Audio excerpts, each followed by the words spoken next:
कैसे हैं आप लोग। वेलकम है आपका इस इलेक्ट्रोस्टैट के एक नए लेक्चर में।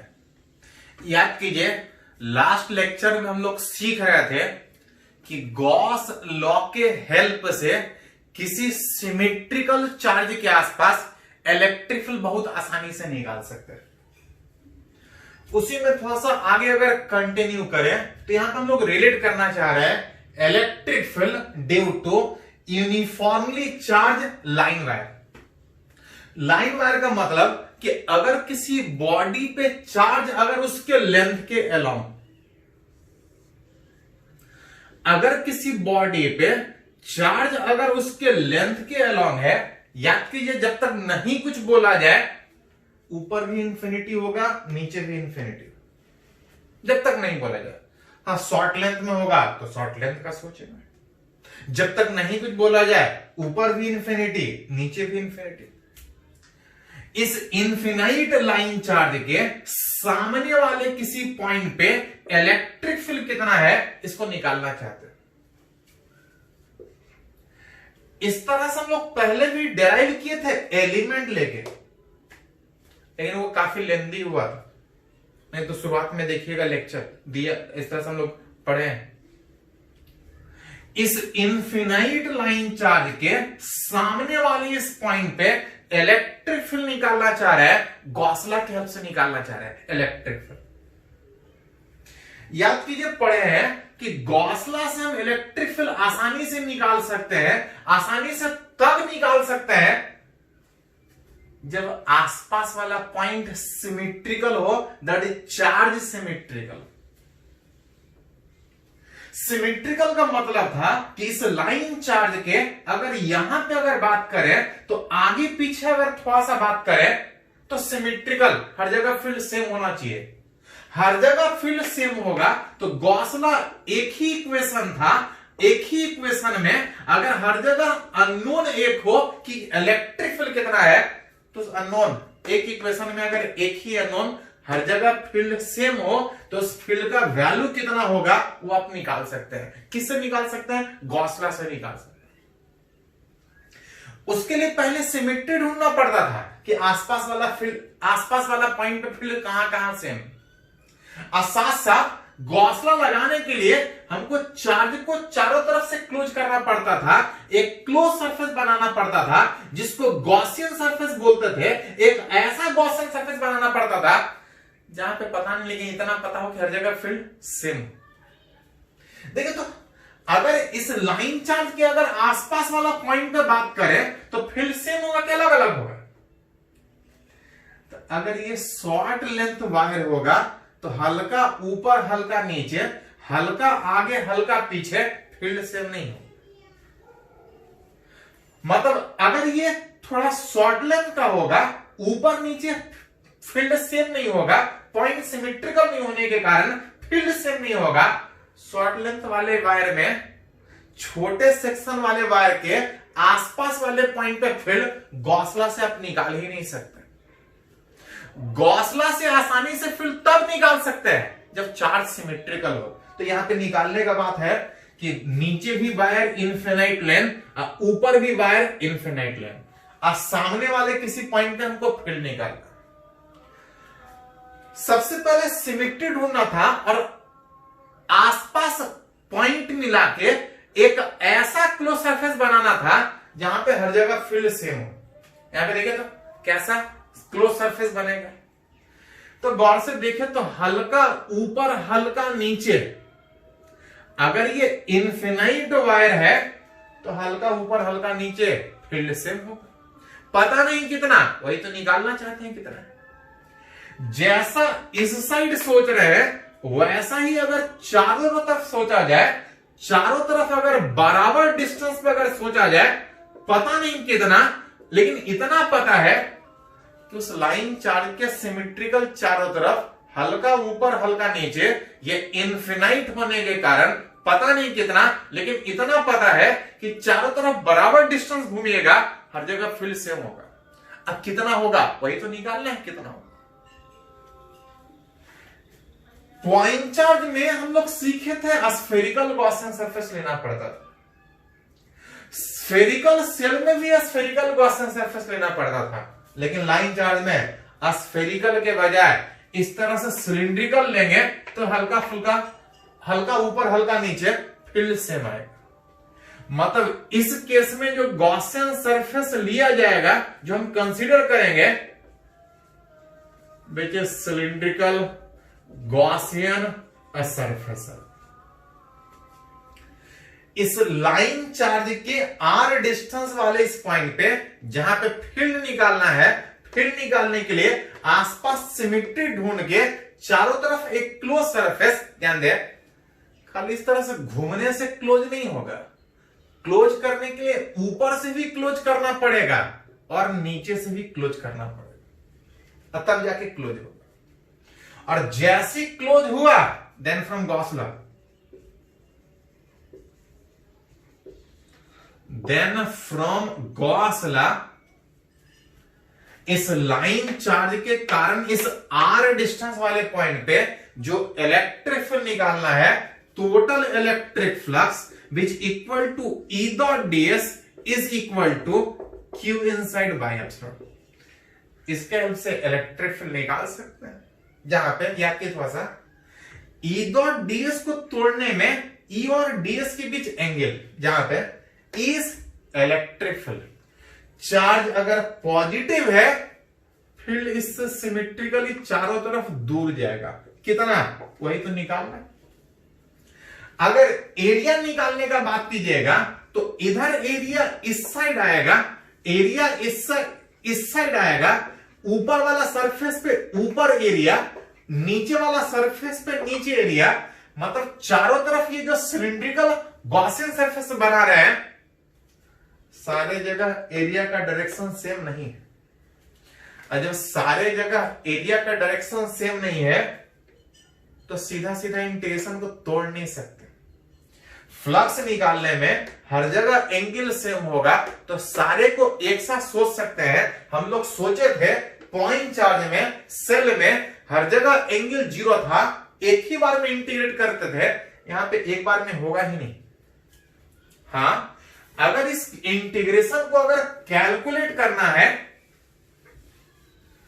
अगर इस इंटीग्रेशन को कैलकुलेट करना है तो दोनों के बीच एंगल में अगर गौर से देखें तो इतने वाले एरिया सारे का डायरेक्शन एक साथ, इतने को एक साथ सोच सकते हैं, इतने वाले एरिया का डायरेक्शन एक साथ, इतने को एक साथ सोच सकते हैं।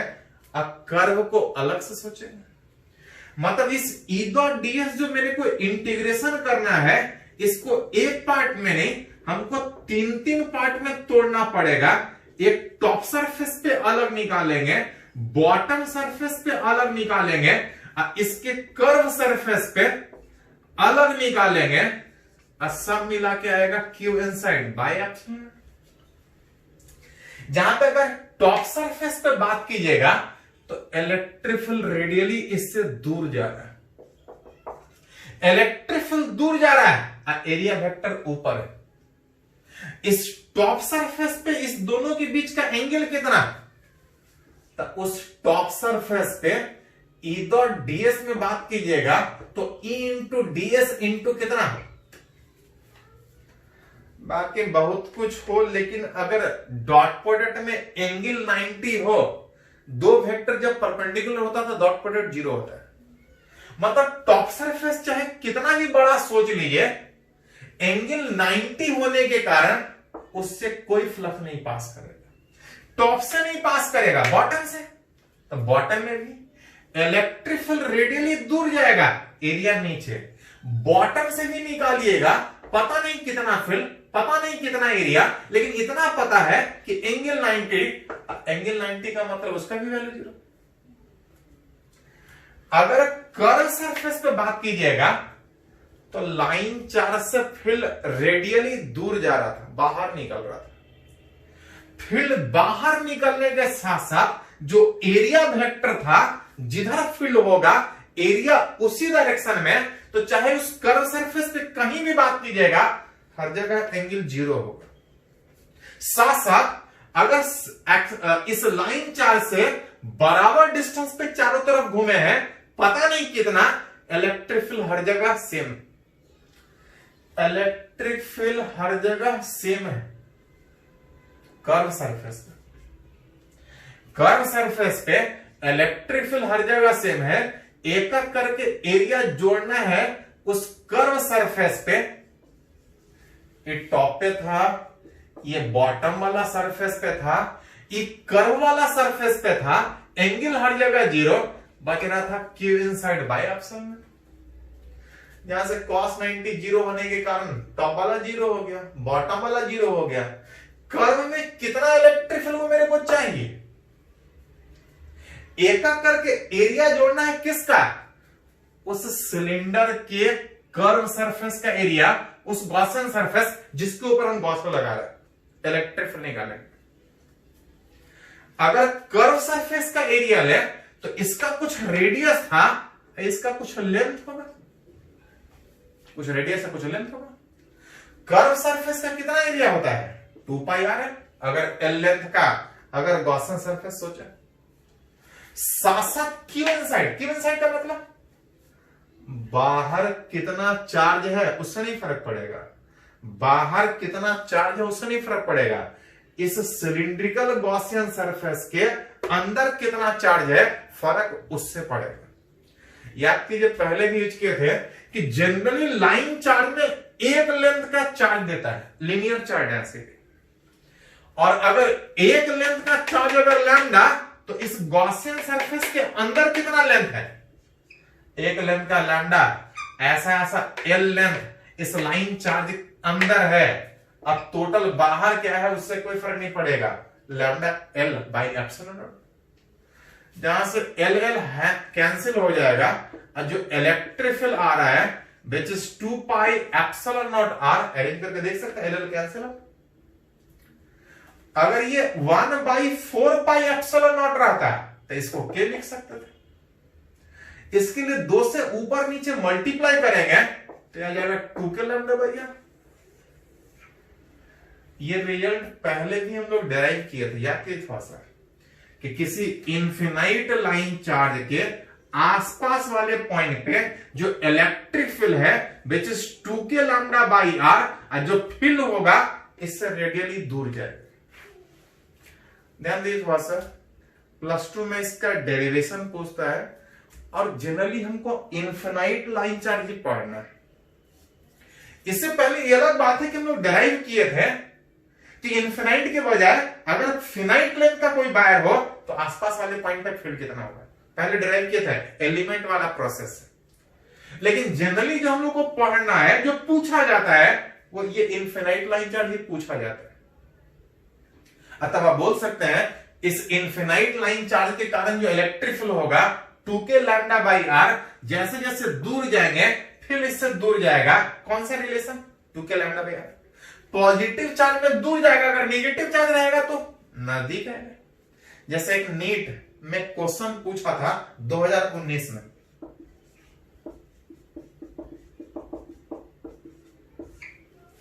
कि ऐसा एक लाइन चार्ज नहीं, फॉर 2 लाइन चार्ज।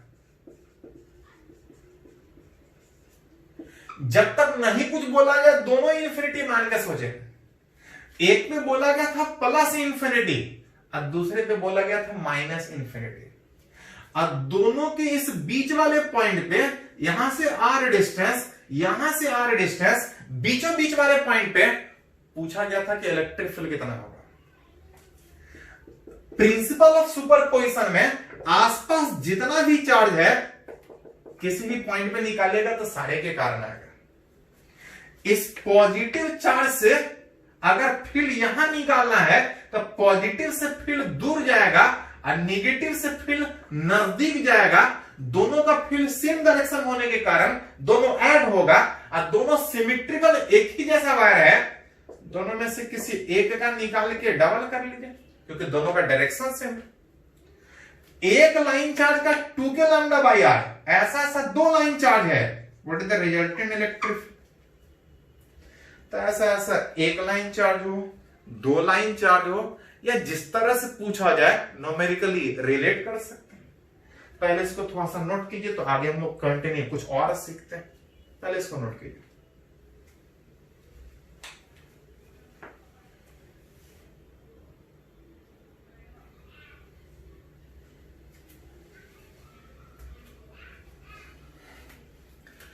तो हम लोग सीख रहे हैं कि किसी सिमेट्रिकल चार्ज के आसपास इलेक्ट्रिक फील्ड कितना होगा। गॉस लॉ से एलिमेंट लेके निकालने के बजाय सिमेट्रिकल चार्ज के आसपास गॉस लॉ से बहुत आसानी से इलेक्ट्रिक फील्ड निकाल पा रहे हैं, उसी को हम लोग बात कर रहे हैं।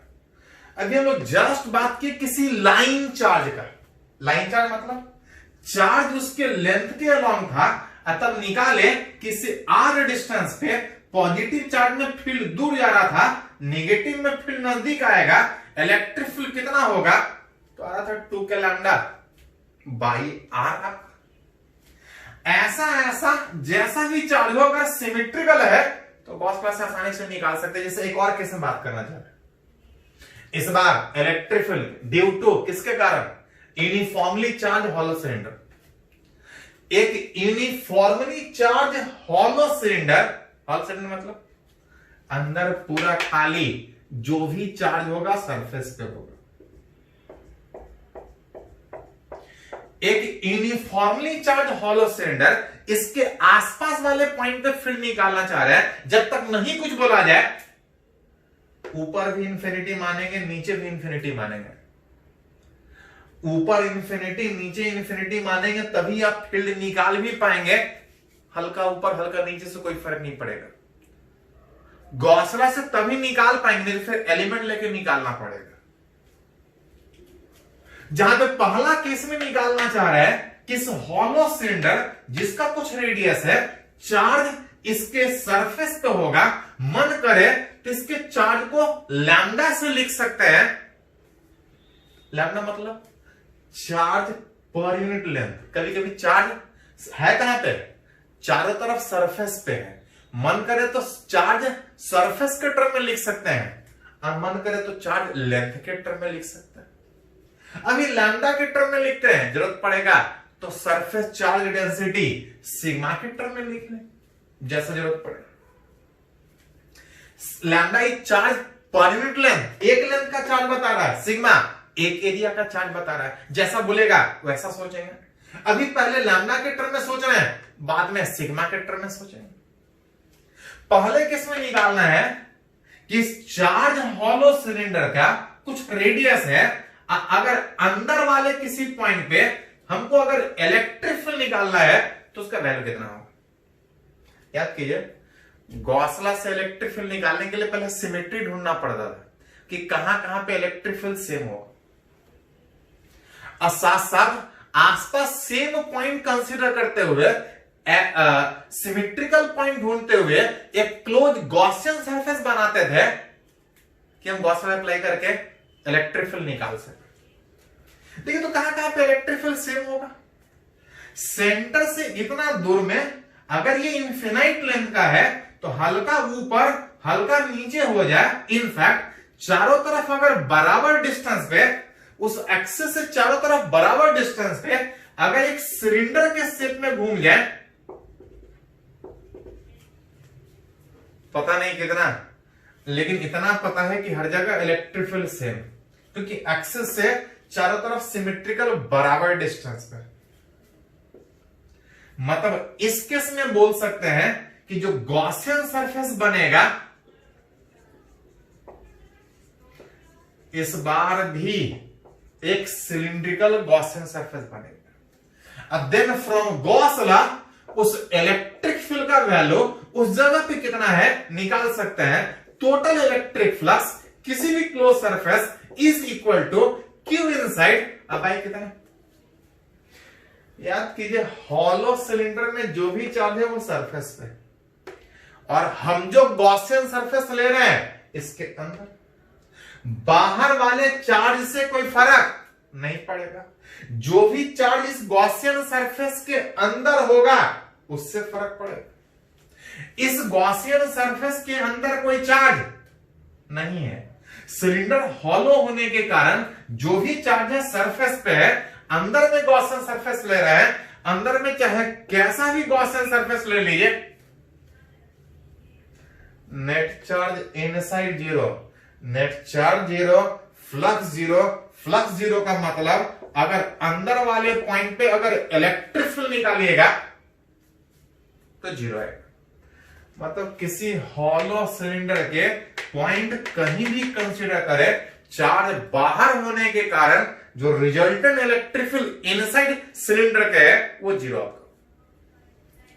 इस बार पॉइंट अंदर कंसीडर करने के बजाय उस हॉलो सिलेंडर के बाहर वाले किसी पॉइंट पे सोचना चाहे।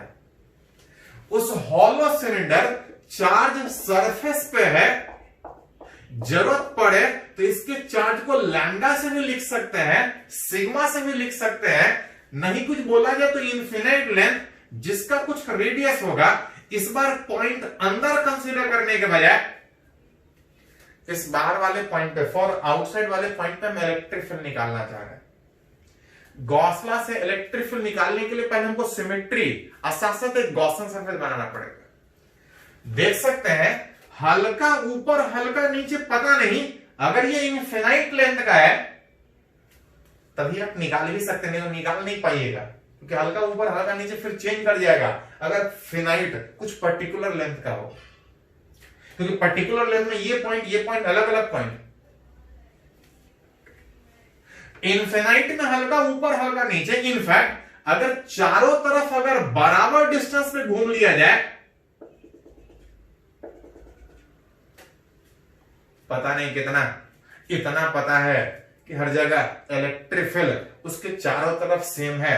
मतलब इस बार कैसा गॉसियन सरफेस, एक सिलिंड्रिकल गॉसियन, एक सिलिंड्रिकल गॉसियन सरफेस इस तरह से चूज कर। अब then from Gauss law total electric flux किसी भी क्लोज सरफेस पे E डॉट ds बराबर क्यू इनसाइड अबाई की तरह एप्सिलॉन, इसके हेल्प से आप निकाल सकते हैं, जिसमें चार्ज पॉजिटिव है, फील्ड रेडियली इससे दूर जाएगा। सिलेंडर में इससे पहले वाले केस में लाइन चार्ज में देखे थे कि ऊपर वाला सरफेस एरिया ऊपर है और नीचे वाला सरफेस एरिया नीचे। अब इलेक्ट्रिक फील्ड रेडियली दूर जाने में ऊपर नीचे से फ्लक्स जीरो पास करेगा, और जो भी फ्लक्स पास करेगा इस कर्व सरफेस पे, विच ई उस कर्व सरफेस, क्लोज नहीं, क्लोज में तो दो ऊपर नीचे जीरो हो गया, उस कर्व सरफेस और हर जगह एंगल जीरो होगा, is equal to Q inside अबाई कितना एप्सिलॉन नॉट। इस कर्व सरफेस पे पता नहीं कितना, लेकिन इतना पता है कि हर जगह इलेक्ट्रिक फील्ड सेम है। एक एक करके कर्व का एरिया जोड़िएगा, अगर रेडियस r था तो 2 पाई r इसका लेंथ होगा इस गॉसियन सरफेस का। अगर ये गॉसियन सरफेस l लेंथ का लिए हैं तो कर्व सरफेस का एरिया 2 पाई r l cos 0 1 Q inside में। बाहर कितना चार्ज उस गॉसियन सरफेस से नहीं फर्क पड़ेगा, अगर इसके एक लेंथ का, अगर इसके एक लेंथ का चार्ज अगर लैम्डा है तो एल लेंथ वाला चार्ज अंदर है, बाकी तो बाहर है, एल लेंथ वाला चार्ज अंदर है, टोटल इलेक्ट्रिक फ्लक्स उस अंदर वाले चार्ज, जहां पे एल एल कैंसिल आउट, जो इलेक्ट्रिक फील्ड आएगा हटा के लिख सकते हैं lambda by 2 pi epsilon not R, जो कि आप रिजल्ट देख सकते हैं कि सेम लाइन चार्ज वाला नहीं है। सेम लाइन चार्ज का मतलब किसी हॉलो सिलेंडर के अंदर वाले किसी भी पॉइंट पे जब फील्ड का बात कर रहे थे तो जीरो आ रहा था, जब बाहर वाले पॉइंट पे निकाल रहे थे तो जो रिजल्ट देख रहे हैं कि जो लाइन चार्ज का फील्ड था वही सिलेंडर का बाहर वाले पॉइंट पे फील्ड है। मतलब बोल सकते हैं कि it behaves as line charge. वो जो हॉलो सिलेंडर है, ये हॉलो सिलेंडर की तरह बिहेव करने के बजाय सिंपल एक लाइन चार्ज की तरह बिहेव कर रहा है। किसके लिए? उस बाहर वाले पॉइंट के लिए। जहां पे एक पॉइंट और ध्यान में रख सकते हैं कि जो लैम्डा था, लैम्डा क्या था? तो लैम्डा था charge per unit length. Lambda था चार्ज पर यूनिट लेंथ। अगर क्वेश्चन लैम्डा के टर्म में दिया है तो आप सीधा सीधा लैम्डा के टर्म में लिख सकते हैं। लेकिन कभी कभी क्वेश्चन लैम्डा के टर्म में लिखने के बजाय सिग्मा के टर्म में, चार्ज एक एरिया के टर्म में देगा। अगर सिग्मा के टर्म में दिया है तो कुछ नहीं, लैम्डा को हटा के सिग्मा के टर्म में लिख लेंगे। कैसे लिखेंगे तो देखिए थोड़ा सा, ये क्या था, चार्ज टोटल, ये चार्ज परमानेंट लेंथ है, ये टोटल चार्ज। टोटल अगर चार्ज अगर इस हॉलो सिलेंडर के अगर सरफेस पे है और अगर इसके एक एरिया का चार्ज अगर सिग्मा है तो ऐसा ऐसा इसका कितना लेंथ होगा। तो अगर रेडियस अगर आर है और टोटल कुछ लेंथ होगा, अगर कैपिटल एल है, इंफिनिटी का मतलब कुछ एक कंपैरिजन कि बहुत बड़ा वायर कुछ होगा ना, 1 किलोमीटर 2 किलोमीटर कुछ होगा। सिग्मा एक एरिया का चार्ज इस सिलेंडर के सरफेस पे चार्ज है, सिलेंडर का कर्व सरफेस, बाहर वाला सरफेस पे चार्ज है, बाहर वाला सरफेस का एरिया कितना होता है 2 पाई आर है। क्यों सिग्मा एक एरिया का चार्ज, ऐसा ऐसा उस सिलेंडर का कितना चार्ज 2 पाई आर है डिवाइड बाय एल। जहां से जरूरत पड़े तो उस लैम्डा को हटा के आप सिग्मा के टर्म में लिख सकते हैं, जितना आ जाए उसके टर्म में अरेंज करेंगे। लैम्डा के टर्म में जरूरत पड़ेगा तो लैम्डा के टर्म में, अगर सिग्मा के टर्म में जरूरत पड़ा तो सिग्मा के टर्म में लिख सकते हैं, जैसा जरूरत पड़े लिख सकते हैं। हाँ थोड़ा सा ग्राफ भी पूछ लेते हैं एक बार, कहीं ग्राफ भी पूछा जाता है। इलेक्ट्रिक फील्ड सेंटर से दूर जाने पे कैसा, तो देख सकते हैं कि जब तक आप अंदर थे, जब तक अंदर थे इलेक्ट्रिक फील्ड 0 था। कब तक अंदर थे, आर बराबर कैपिटल आर। जब बाहर जाएंगे तो फील्ड घटेगा, घटेगा कब, जब रहेगा तो फिर कुछ होगा। बाहर में आउटसाइड में आर के इनवर्सली, अंदर में 0 जब तक अंदर है, बाहर में अचानक बढ़ेगा, आर बराबर कैपिटल आर बैठा देंगे। अब फिर जैसे जैसे दूर जाएंगे फिर घटते जाएगा, लाइन चार्ज की तरह से बिहेव कर रहा है। तो अभी लाइन चार्ज सीखे, हॉलो सिलेंडर सीखे, इसी में एक और हम लोग को सीखना है सॉलिड सिलेंडर। इसके बाद बात करते हैं, पहले इसको कंप्लीट कीजिए।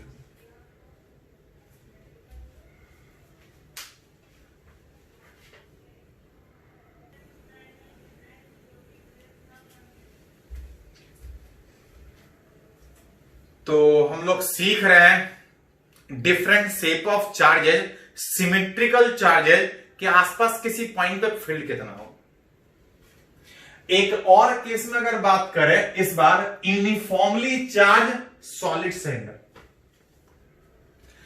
किसी चार्ज सॉलिड सिलेंडर, पूरा भरा हुआ सिलेंडर, जब तक नहीं कुछ बोला जाए, ऊपर भी इंफिनिटी नीचे भी इंफिनिटी। इंफिनिटी का मतलब लॉन्ग लेंथ, लॉन्ग लेंथ का मतलब कि जितने दूर पे पॉइंट सोच रहे हैं उससे बहुत बड़ा। अगर ये 1 सेंटीमीटर सोच रहे हैं तो ये 1 मीटर का भी होगा तो बहुत बड़ा होगा। एक, क्योंकि इंफिनिटी कोई टर्म नहीं है, इंफिनिटी एक कंपैरिजन है। इस यूनिफॉर्मली चार्ज सॉलिड सिलेंडर के आसपास वाले पॉइंट पे फील्ड निकालना है। इसका कुछ रेडियस होगा और इसका कुछ चार्ज है। चार्ज को आप चाहे तो लैम्डा से लिख सकते हैं। लैम्डा का मतलब इसके एक लेंथ का चार्ज। जैसे ये पूरा भरा भी है तो टोटल बताने की वजह बात करेंगे कि इसके एक लेंथ का कितना चार्ज, एक लेंथ का इतना, तो जितना ज्यादा लेंथ होगा उतना ज्यादा चार्ज होगा। जरूरत पड़ने पे इसके चार्ज को लैम्डा से भी लिख सकते हैं और जरूरत पड़ने पे इसके चार्ज को rho, charge per unit volume, charge material में हर जगह है, चार्ज पर यूनिट वॉल्यूम के टर्म में लिख सकते हैं। तो मन करे तो लैम्डा के टर्म में चार्ज लेंथ के हिसाब से बात कीजिए, नहीं तो चार्ज वॉल्यूम के हिसाब से बात कीजिए। इस यूनिफॉर्मली चार्ज सॉलिड सिलेंडर के आसपास वाले पॉइंट में सबसे पहला जो निकालना चाह रहे हैं, इस यूनिफॉर्मली चार्ज सॉलिड सिलेंडर के इस बाहर वाले पॉइंट पे इलेक्ट्रिक फील्ड कितना होगा उसको निकालना चाह रहे हैं। बाहर वाले इस पॉइंट पे निकालने के लिए याद कीजिए, गॉस लॉ से सबसे पहले हमको एक गॉसियन सरफेस, एक क्लोज सरफेस बनाना पड़ेगा, एक ऐसा क्लोज सरफेस बनाना पड़ेगा जहां पे आसपास वाले पॉइंट पे फील्ड सेम हो। अगर इस इनफिनाइट सॉलिड सिलेंडर में अगर बात करें तो हल्का ऊपर हल्का नीचे, पता नहीं कितना, लेकिन इतना पता है कि फील्ड हर जगह सेम है। इनफैक्ट चारों तरफ बराबर डिस्टेंस घूम जाए, मतलब फिर से इस बार कैसा गॉसियन सरफेस, एक सिलिंड्रिकल गॉसियन सरफेस, एक सिलिंड्रिकल गॉसियन सरफेस जिसका कुछ लेंथ होगा। अगर कंसीडर करें तो from Gauss law total electric flux इस पूरे क्लोज सरफेस पे ई डॉट डीएस में Q inside by epsilon not में चार्ज पॉजिटिव है, फील्ड रेडियली इससे दूर जाएगा, फील्ड रेडियली इससे दूर जाएगा, फील्ड रेडियली इससे दूर जाएगा, और दूर जाने में ऊपर वाला एरिया और नीचे वाला एरिया में फ्लक्स तो जीरो हो जाएगा, दो वाला। लाइन में भी ऐसा था, हॉलो सिलेंडर में ऐसा था, सॉलिड में भी ऐसा है। एक करके जो हमको जोड़ना पड़ेगा वो खाली कर्व सरफेस, टॉप और बॉटम तो जीरो हो गया, एंगल 90 होने का पता नहीं कितना, लेकिन इतना पता है कि सॉलिड के चारों तरफ बराबर डिस्टेंस में बात कीजिएगा तो हर जगह फील्ड सेम, कर्व सरफेस पे एक करके एरिया जोड़ना होगा उस कर्व सरफेस का, एंगल हर जगह जीरो होगा, is equal to Q inside by epsilon not. पता नहीं कितना, लेकिन इतना पता है कि कर्व सरफेस पे हर जगह इलेक्ट्रिक फील्ड सेम है। एक करके एरिया जोड़ेंगे कर्व सरफेस का, तो एक्सिस से आर डिस्टेंस में चारों तरफ जो कर्व सरफेस का एरिया होगा 2 पाई आर रेडियस, लेंथ जितना बड़ा सोच रहे, इज इक्वल टू अंदर वाला चार्ज। मन करे तो इसके चार्ज को लैम्डा से लिख सकते हैं, मन करे इसके चार्ज को रो से लिख सकते हैं। अगर इसके चार्ज को लैम्डा से लिखे एक लेंथ का चार्ज, तो एक लेंथ का लैम्डा, बाहर वाले चार्ज से कोई फर्क नहीं, एल लेंथ का चार्ज इसके अंदर होगा उस गॉसियन सरफेस के अंदर। एक लेंथ का लैम्डा तो एल लेंथ का कितना, एल वाला फैक्टर हट जाएगा, जो इलेक्ट्रिक फील्ड आ रहा है lambda by 2 epsilon not R, जिसको लिखिएगा तो आप लिख सकते हैं, जो कि आप बोल भी सकते हैं,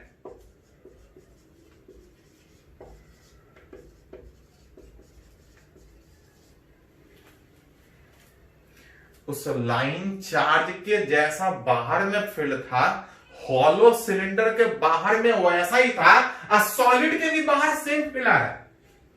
लेकिन तब जब हम इसको किसके टर्म में सोच रहे हैं, लैम्डा के टर्म में, कभी कभी इसको लैम्डा के बजाय आपको रो के टर्म में सोचना होगा। अगर रो के टर्म में सोचे तो रो बता रहा है एक वॉल्यूम का चार्ज, ऐसा ऐसा कितना वॉल्यूम है, तो पूरे में अगर मटेरियल है तो सिलेंडर का वॉल्यूम कितना होता है,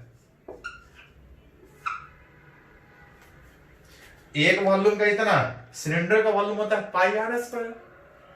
टोटल चार्ज इतना में एल से डिवाइड कीजिएगा, एल कैंसिल आउट, जिसको हटा के लिखना चाहें तो लैम्डा के टर्म में लिखना चाहे लैम्डा के टर्म में लिख सकते हैं, लैम्डा को हटा के अगर रो के टर्म में लिखना चाहें तो रो पाई आर स्क्वायर लिख सकते हैं। जैसा आपसे पूछा जाए उस हिसाब से सोच सकते हैं।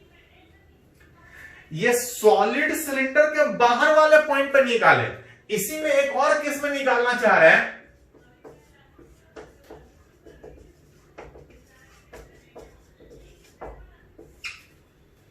एक और केस में निकालना चाह रहे हैं फॉर इनसाइड वाला पॉइंट, कि इस यूनिफॉर्मली चार्ज सॉलिड सिलेंडर में, इस यूनिफॉर्मली चार्ज सॉलिड सिलेंडर में बाहर वाला पॉइंट पे फील्ड निकाले, इस बार अंदर वाले इस पॉइंट पे फील्ड निकालना है। इस सॉलिड सिलेंडर का कुछ रेडियस होगा, इसके चार्ज को लैम्डा से भी लिख सकते हैं, इसके चार्ज को रो से भी लिख सकते हैं।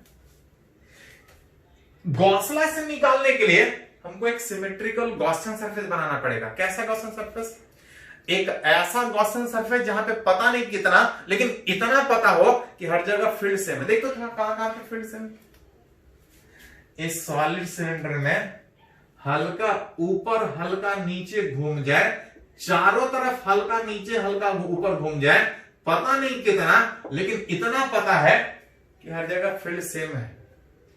इस सॉलिड सिलेंडर में ये एक गॉसियन सरफेस, एक cylindrical Gaussian surface. From Gauss law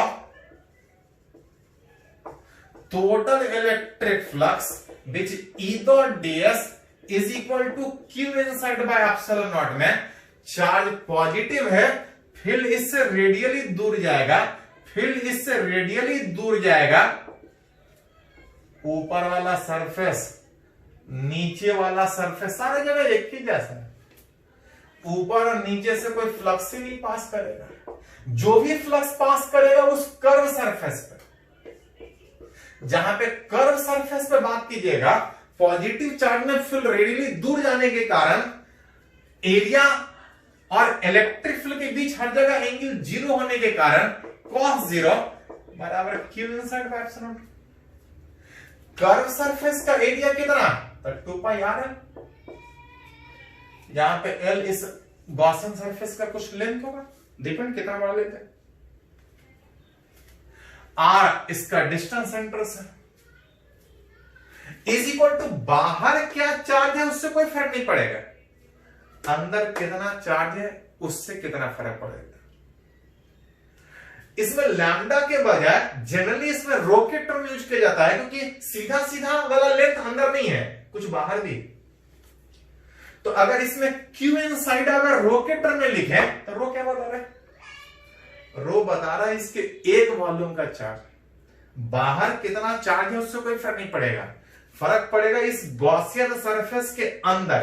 तो एक वॉल्यूम का इतना चार्ज, इस Gaussian surface that is cylindrical, इस सिलेंडर का कितना वॉल्यूम, तो सिलेंडर का एरिया होता है पाई आर स्क्वायर, और लेंथ हो गया एल, वॉल्यूम हो गया इतना, एक वॉल्यूम का इतना चार्ज, इतना वॉल्यूम मटेरियल इनसाइड है, बाकी बाहर कितना चार्ज है कोई फर्क नहीं पड़ेगा, डिवाइड बाय एप्सिलॉन। यहां से अगर हटाइएगा तो पाई से पाई कैंसिल आउट, पाई से पाई कैंसिल आउट में जो इलेक्ट्रिक फील्ड आएगा देख सकते हैं कितना आएगा, रो पाई हट गया था, rho by 2 epsilon naught, rho by 2 epsilon naught, और कितना आ रहा है देखते थोड़ा सा, एक आर हट जा रहा था, एल एल कैंसिल आउट हो रहा था, रो बाई 2 एप्सिलॉन इतना ही है। आगे देख सकते हैं पाई कैंसिल, 2 नीचे, आर कैंसिल, एल कैंसिल, एक आर बच रहा था। मतलब अगर रिलेट कीजिएगा तो बोल सकते हैं कि जैसे जैसे E वर्सेज R वाले ग्राफ में, E वर्सेज R वाले ग्राफ में, कि जैसे जैसे सेंटर से दूर जाइएगा, इलेक्ट्रिक फील्ड अंदर वाले पॉइंट पे R के डायरेक्टली आ रहा था, अंदर वाले पॉइंट पे R के डायरेक्टली आ रहा था, तब तक आएगा जब तक सरफेस पे नहीं पहुंचेगा, और जैसे सरफेस से बाहर जाइएगा तो बाहर वाले पॉइंट के लिए लाइन चार्ज की तरह बिहेव कर रहा था, बाहर वाले पॉइंट पे वो लाइन चार्ज की तरह बिहेव कर रहा था, इलेक्ट्रिक फील्ड दूर जाने में घटेगा, आउटसाइड इज आर के इनवर्सली प्रोपोर्शनल। तो जैसा जरूरत पड़े हॉलो सिलेंडर के बाहर निकाल सकते हैं, हॉलो सिलेंडर के अंदर निकाल सकते हैं, बाहर में जरूरत पड़े तो लैम्डा के भी टर्म में लिख सकते हैं, रो के भी टर्म में लिख सकते हैं। वही रिजल्ट यहाँ पे अंदर में रो के टर्म में लिखे हैं, मन करे तो इस रो को हटा के लैम्डा के टर्म में लिख सकते हैं सर। तो जैसा पूछा जाए जनरली अंदर वाले पॉइंट पे रो के टर्म में जरूरत पड़ता है, बाहर वाला पे सिमेट्रिकल सारा एक ही जैसा रिजल्ट होने के कारण, कि चाहे वो लाइन चार्ज हो, चाहे हॉलो सिलेंडर हो, चाहे सॉलिड सिलेंडर हो, बाहर वाले पे के लिए सारा एक लाइन चार्ज की तरह से बिहेव कर रहा था, इलेक्ट्रिक फील्ड की तरह 2 के लैम्डा बाई आर। हॉलो में अंदर 0 था, सॉलिड में अंदर rho by 2 epsilon naught into R. पहले इसको कंप्लीट कीजिए तो कुछ न्यूमेरिकली बात करते हैं।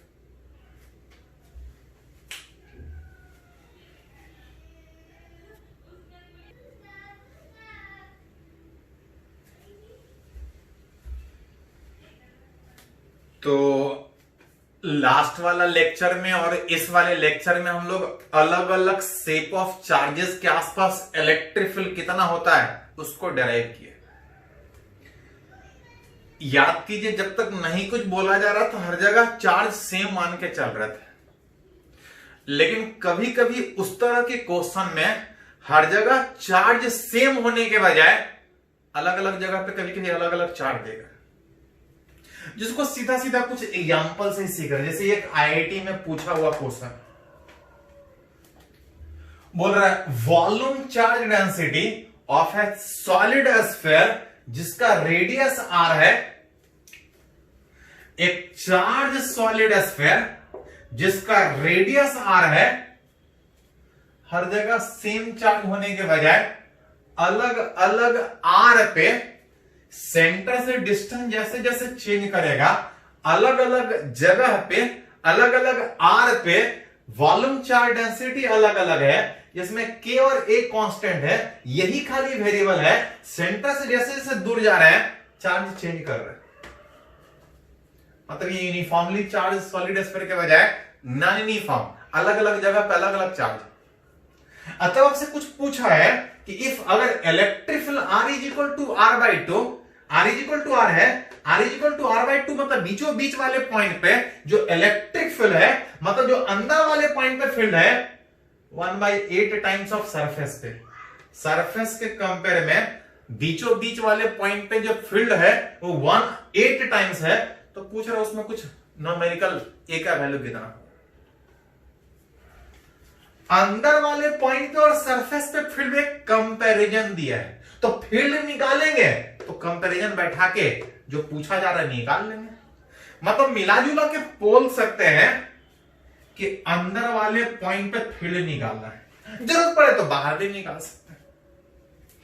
याद कीजिए, हम लोग जो गॉस लॉ से इलेक्ट्रिक फील्ड पढ़ना सीखे वो कैसा charge, symmetrical charge. Symmetrical charge का मतलब यह था कि जहां पे फील्ड निकालना है आसपास वाला पॉइंट एक ही जैसा होना चाहिए। चार्ज सिमेट्रिकल का मतलब यह था कि आसपास वाले पॉइंट पे फील्ड सेम है, क्योंकि गॉस लॉ से एक ही इक्वेशन बनेगा। अगर एक अननोन का मतलब अगर हर जगह फील्ड सेम है, पता नहीं कितना, इतना पता हो कि हर जगह सेम है, तो उस फील्ड का वैल्यू आप निकाल सकते हैं। दिया है नॉन यूनिफॉर्म चार्ज, क्या आसपास वाले पॉइंट सिमेट्रिकल होगा, आसपास वाले पॉइंट पे फील्ड सेम होगा? तो अगर गौर से देखें तो जो चार्ज दिया है वो सेंटर से आर डिस्टेंस पे इस तरह से वेरी कर रहा है, और सेंटर से इधर सोच रहे हैं वैसा इधर सोचिएगा। चारों तरफ चार्ज एक ही जैसा होने के कारण, जैसा इधर वाला कोई पॉइंट सोचिएगा वैसा ही इधर वाला, क्योंकि चार्ज चारों तरफ वेरिएबल है, लेकिन जैसा इधर वेरिएबल है वैसा ही चारों तरफ वेरिएबल होने के कारण इसके बाहर या अंदर कहीं भी सोचिएगा तो पॉइंट सिमेट्रिकल एक ही जैसा दिखेगा। मतलब चार्ज नॉन यूनिफॉर्म दिख रहा है, लेकिन इसको आप सिमेट्रिकल चार्ज सोच सकते हैं, क्योंकि आसपास वाला पॉइंट एक ही जैसा दिखेगा। कैसे? थोड़ा सा एग्जांपल में आगे बढ़ते हैं तो क्लियर हो। बोल रहा है एक नॉन यूनिफॉर्म चार्ज में कुछ कंडीशन देने में अंदर वाला पॉइंट दिख रहा है, मतलब मिला जुला के बोल सकते हैं कि अंदर वाले पॉइंट पे फील्ड निकाल ले रहे, तो ये कंडीशन दिया बैठा देंगे तो जो अननोन है वो मेरा निकल जाएगा। इस चार्ज स्फीयर के अंदर वाले पॉइंट पे फील्ड निकालने के लिए फ्रॉम गॉस लॉ अगर निकालना चाहते हैं तो हमको एक सिमेट्रिकल एक गॉसियन सरफेस बनाना पड़ेगा। एक ऐसा गॉसियन सरफेस जहां पे पता नहीं, लेकिन इतना पता हो कि हर जगह फील्ड सेम होना चाहिए। कहां पे सेम होगा? तो सेंटर से जितना दूर इधर अगर इनफैक्ट बराबर डिस्टेंस पे घूम जाए तो पता नहीं कितना, लेकिन इतना पता है कि जैसा चार्ज इधर वैसा चार्ज इधर, वैसा चार्ज इधर वैसा चार्ज इधर, जैसा पॉइंट इधर वैसा ही पॉइंट चारों तरफ। एक स्फीयर शेप का एक स्फेरिकल गॉसियन सरफेस बनाइए जहां पे पता नहीं कितना, लेकिन इतना पता है कि फील्ड हर जगह सेम है, भले ही चार्ज नॉन यूनिफॉर्म क्यों नहीं हो। नॉन यूनिफॉर्म है लेकिन चारों तरफ सिमेट्रिकल होने के कारण आसपास वाला पॉइंट एक ही जैसा दिख रहा है। Then from Gauss law total electric flux which E dot ds बराबर q इनसाइड। अब आई कितना? यहां पे याद कीजिए, बाहर वाले चार्ज से कोई फर्क नहीं पड़ेगा। फर्क किससे पड़ेगा? उस गॉसियन सरफेस के अंदर कितना चार्ज है, बाहर क्या चार्ज है उससे कोई फर्क नहीं पड़ता है। हर जगह फील्ड सेम है, कितना पता नहीं, लेकिन हां देख सकते हैं कि चार्ज पॉजिटिव है, फील्ड रेडियली इससे दूर जाएगा, फील्ड रेडियली इससे दूर जाएगा। अब कहीं भी एरिया सोचिएगा, तो स्फीयर में एरिया और इलेक्ट्रिक फील्ड अगर रेडियली दूर जा रहा है तो एक एक करके एरिया का सम एंगल हर जगह 0 बनेगा। अब क्यों इनसाइड में चार्ज नहीं दिया है, चार्ज एक वॉल्यूम का दिया है। अगर चार्ज एक वॉल्यूम का पता है तो भी वॉल्यूम का कितना है, तो क्रॉस मल्टीप्लाई। लेकिन याद कीजिए, हम लोग लेक्चर 3 स्टार्टिंग में ही पढ़े थे, याद कीजिए, थोड़ा बोले थे आगे हमेशा जरूरत पड़े कि ये काम तब कर सकते हैं जब हर जगह सेम चार्ज हो, कि एक वॉल्यूम का इतना तो भी वॉल्यूम का कितना। अगर अलग अलग जगह अलग अलग चार्ज है तो पहले छोटे से वॉल्यूम में निकालेंगे और टोटल निकालने में इंटीग्रेट करना पड़ेगा, which is rho into DV और डिवाइड में कितना, जहां पे ई इंटू एक करके एरिया उस स्फीयर, स्फीयर का एरिया कितना होता है 4 pi R square, cos 0 1 by epsilon naught, rho का वैल्यू दिया है k इंटू आर का पावर ए। उस सॉलिड स्फीयर में आर चेंज करने से चार्ज चेंज कर रहा है। याद कीजिए, इस तरह से हम लोग निकाले थे कि पहले छोटे से वॉल्यूम में निकालते थे जिसका एरिया था 4 पाई आर स्क्वायर, जिसका एरिया था 4 पाई आर स्क्वायर, लेकिन हमको वॉल्यूम चाहिए था तो एरिया इंटू उसका थिकनेस, एरिया हो गया 4 pi R square into thickness. तो अगर आर के टर्म में सोच रहे हैं तो एरिया हो गया 4 पाई आर स्क्वायर और थिकनेस हो गया डी आर। जैसा बोला जाए उस तरह से आप रिलेट कर सकते हैं।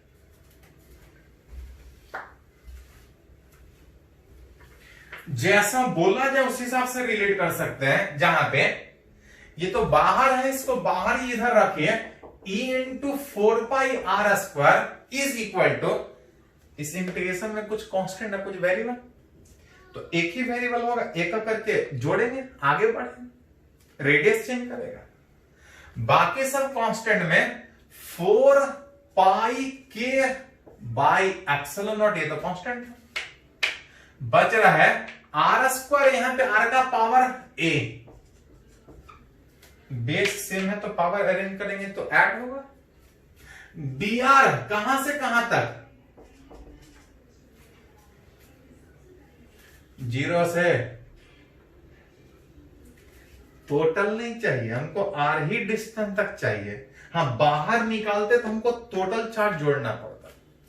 सॉलिड स्फीयर के बाहर निकालते हैं तो एक करके हमको पूरा चार्ज जोड़ना पड़ता, R is equal to capital R. लेकिन हम लोग जो निकाल रहे हैं सॉलिड स्फीयर के अंदर वाले पॉइंट पे, और अंदर वाले पॉइंट पे जो फील होगा वो एक करके चार्ज जोड़ेंगे, यहीं तक जोड़ेंगे, क्योंकि बाहर वाले चार्ज का कोई इफेक्ट होगा ही नहीं, 0 से आर तक।